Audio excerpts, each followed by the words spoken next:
unfortunately, while our time is more compressed, the field is also much narrower.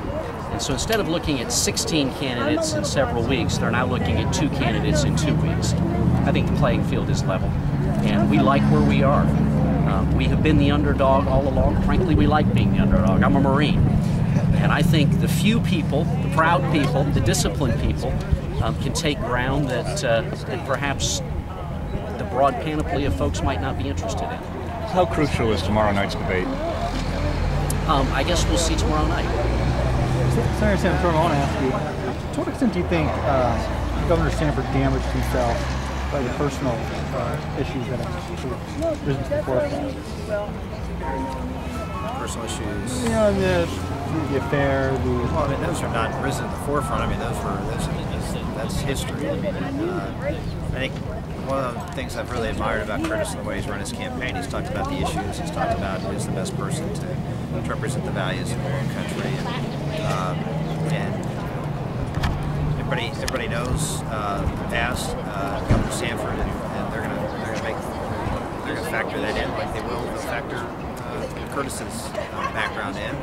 I think a lot of folks, as we've seen, this state is not a state that is high and mighty and says, you know, well, we can't, you know, once somebody makes a mistake, that's it, we're done.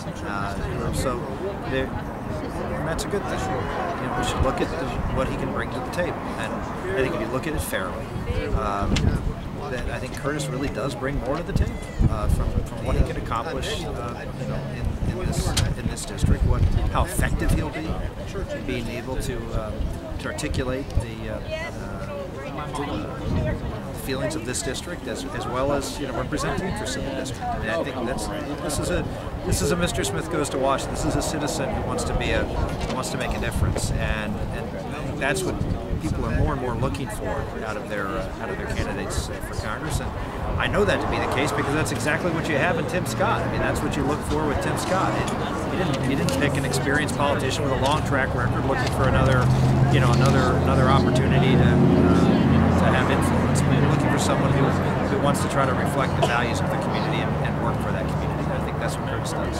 Mr. Bostic, just considering what you just said about the deterioration of the family, should Mark Sanford's past enter into the voters' list? Well, you know, those things have been so well vetted that they're very well known. And there will be some voters, just factually, there are some voters who will consider that heavily. There will be other voters who dismiss that. And our great country gives each of them the right to exercise that opinion. I don't think there's anything new that I can bring to that discussion.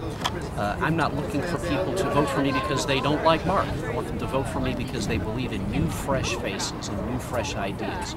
I'm a fierce physical conservative. I'm a strong social conservative. I've spent my life serving, from my time in the United States Marine Corps to the broad nonprofit work that we do here in this area.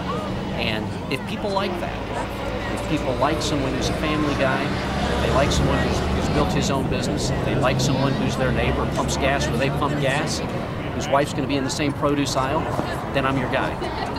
Mr. Bostic, in Volta wrote an opinion piece with some strong words about Governor Sanford. She says it doesn't represent family values. She says he's a high-risk Republican candidate. Do you agree with her opinion? I agree that he's a high-risk candidate. I think anyone objectively would. As you know, polls have been produced which demonstrate that he may well lose in a head-to-head in the Democratic Party. But again, I don't know that Ann Coulter reflects the view of every American citizen. Some Americans are going to say those issues are non-issues, and I respect their right to make that choice. I think the issue is this. Will South Carolina, will the people of the 1st District say we want a new fresh face? Will they say that we want someone with the best chance against the Democrat? Will they give a guy a break? That's what I'm asking for. I'm asking for a break. Why do you think he's a high-risk candidate? What about him makes him a high-risk candidate? Well, the polls reflect that he would struggle against the Democrat. Yeah, but why is this a conservative district? Why would he struggle? Well, I think he just said the polls are saying it. You don't ask him. You're asking. I can't read the minds of all the voters. The polls are analytic. I mean, that's. You know, you're the analyst. You guys figure that one out. Has this been a kind of a tougher campaign, you think, than most candidates because dealing with a former governor with these issues in the past, and how you handle them becomes well, this kind is of Mr. important. Smith Goes to Washington. I, unlike my opponent, can't tell you about all kinds of campaigns. My field of view, and that's going to be rather narrow. I can tell you about this campaign, what it's been like, but I really can't compare it to any others because, like the voters, I'm the average guy. I'm the guy who comes from next door. And at the end of the day, how are you going to win this election? Same way we began it. We are going to build grassroots support, voter by voter, and we're going to ask people to take an objective look at what we have to offer. If you're a voter for the No Child Left Behind Act? Let me say this in regards to all of that. And who are you with, please? I'm with myself. I'm a voter. Yeah. Let me catch you in just a minute, if you don't mind. Let me talk to these folks, and then I'll get with you. Anything else with you guys? Oh, Senator Santorum, as you compare the two Republican candidates with the three legs of the conservative stool, where do you see the greatest contrast? Is it on the moral Well, I think if you look at from a national security perspective, you have someone here who has tremendous experience, knowledge. Obviously, as a Marine, understands the importance of national security and understands the importance of the military to this district. And I think that's a very sharp contrast with Governor Sanford. Obviously, he's someone who's not been shy about going out and talking about the importance of the moral issues, and I think that's important. We have a lot of folks who vote the right way. It's whether you can go out and articulate the position, and I think he can do that, and has proven he will do that. It's not a matter of he can do it; he will do it. And I think that's a differentiator, and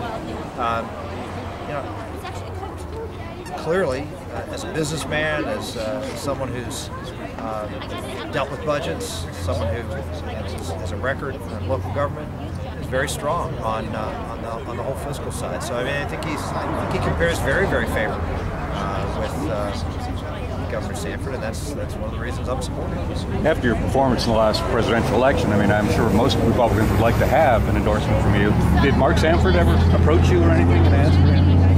Nope. Okay, thank you, Thank you, sir. gentlemen. Sure appreciate your time. Quick house.